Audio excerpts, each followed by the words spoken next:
ಆದ್ರೆ ನೀನು ಮೊನ್ನೆ ನನಗೆ ಹೇಳಿಕೆ ನನ್ನ ಬಗ್ಗೆ, ನನ್ನ ತಾಯಿ ಬಗ್ಗೆ ದೃಷ್ಟಿಯಲ್ಲಿ ಇಟ್ಕೊಂಡು ನಿಂದನಾತ್ಮಕವಾಗಿ ಹೇಳಿಕೆ ಕೊಟ್ಟಿದ್ದಿಲ್ಲ. ಅದಕ್ಕೆ ನಿಂದೆ ಭಾಷೆಯಲ್ಲಿ ಉತ್ತರ ಕೊಡ್ತೀನಿ ನೋಡು. ಪ್ರದೀಪ್ ಈಶ್ವರ, ಮುಳ್ಳಂದಿ ಮುಖ ಇರುವಂತಹ ಕರ್ನಾಟಕದ ಏಕೈಕ ಕಾಮಿಡಿ ಪೀಸು ನಿಮ್ಮಪ್ಪಂಗೆ ಮಾತ್ರ ಹುಟ್ಟಿರೋದಪ್ಪ. ಇನ್ಯಾರು ವಾರಸದಾರ ಅದಕ್ಕೆ ಬರಲ್ಲ, ಆಸ್ತಿ ಕೇಳಕ್ ಬರಲ್ಲ.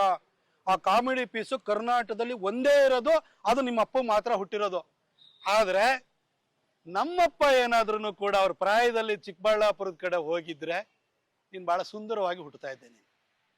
ಇನ್ನೊಂದ್ಸಾರಿ ವೈಯಕ್ತಿಕವಾಗಿ ಮಾತಾಡ್ತಾ ಇರ್ಬೇಕಾದ್ರೆ ಎಚ್ಚರಿಕೆಯಿಂದ ಇರಬೇಕು ಮಗನೇ. ಇದನ್ನ ನಿನಗೆ ವಾರ್ನಿಂಗ್ ಕೊಟ್ಟು ಹೇಳ್ತಾ ಇದ್ದೀನಿ. ಪ್ರತಾಪ್ ಸಿಂಹ ಅವರು ಅವ್ರ ತಂದೆಯವರು ಚಿಕ್ಕಬಳ್ಳಾಪುರಕ್ಕೆ ಬಂದಿದ್ದಿದ್ರೆ ನಾನು ಸುಂದರವಾಗಿ ಹುಟ್ಟಿದ್ನಂತೆ. ನಮ್ಮ ತಂದೆ ನಿಮ್ಮ ಊರಿಗೆ ಬರಲಿಲ್ಲ ಅಂತ ಬೇಜಾರ? ನಾನು ಕಳ್ಸಕ್ ರೆಡಿ ಇಲ್ಲ ಗುರು, ನಮ್ದು ಸಂಪ್ರದಾಯ ಕುಟುಂಬ. ಮತ್ತೆ ಇನ್ನೇನೋ ಹೇಳಿದೆ, ಮತ್ತೆ ಅವರು ಸ್ಟೇಟ್ಮೆಂಟ್ ದಯವಿಟ್ಟು ನೀನು ರಿವೈಂಡ್ ಮಾಡ್ಕೊಂಡು ನೋಡ್ಬೇಕು ಗುರು. ಮುಳ್ಳಂದಿ ಒಂದು ಕತೆ ಹೇಳ್ತಾರೆ ಪ್ರತಾಪ್ ಸಿಂಹ, ಮುಳ್ಳಂದಿ ನಮ್ಮ ತಂದೆಗೆ ಹುಟ್ಟಿದ್ದು ಅಂತ. ನಾನು ಅದೇ ಅಲ್ಲ ಗುರು ಹೇಳಿದ್ದು, ಈ ಸ್ಟೋರಿಯಲ್ಲಿ ನೀನು ಮುಳ್ಳಂದಿ ಅಷ್ಟೇ. ಇವಾಗ ಸಿಂಕ್ ಮಾಡ್ಕೊಂಡು ನೋಡು. ಕತ್ಲಲ್ಲಿ ನಾನು ಕಾಣಲ್ಲ ಅಂತೀಯ, ನೀನ್ ಕತ್ಲಲ್ಲಿ ನನ್ನನ್ನು ಯಾಕೆ ಹುಡುಕ್ತೀಯ?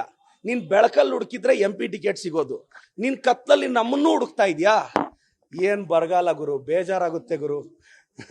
ಇಷ್ಟು ಬರಗಾಲ ಬಂದಿದೆ ನಿನಗೆ ಅಂತ ಗೊತ್ತಾಗಿಲ್ಲ. ಮೋಸ್ಟ್ಲಿ ಬೆಳಕಲ್ಲಿರೋವೆಲ್ಲ ಖಾಲಿ ಆದ ನಂತರ ಕತ್ಲಲ್ಲಿ ನಮ್ಮನ್ನು ಹುಡುಕಕ್ಕೆ ಸ್ಟಾರ್ಟ್ ಮಾಡಿದ್ದಾನೆ. ನಾನು ಹಂಗಲ್ಲ ಗುರು, ನಾನು ಹಂಗಲ್ಲ. ಆ ಕಥೆಯಲ್ಲಿ ಲಾಸ್ಟ್ ಸ್ಟೋರಿಯಲ್ಲಿ ಪ್ರತಾಪ್ ಸಿಂಹ, ಆ ಕಥೆಯಲ್ಲಿ ಮುಳ್ಳಂದಿ ನೀನು. ಇವಾಗ ಸ್ಟೋರಿ ಸಿಂಕ್ ಮಾಡ್ಕೋ ಗುರು. ಏನಪ್ಪ ಅಂದಿದ್ದು, ನಿನ್ ತಂಟೆಗೆ ಬಂದ್ರೆ ಅದೇನು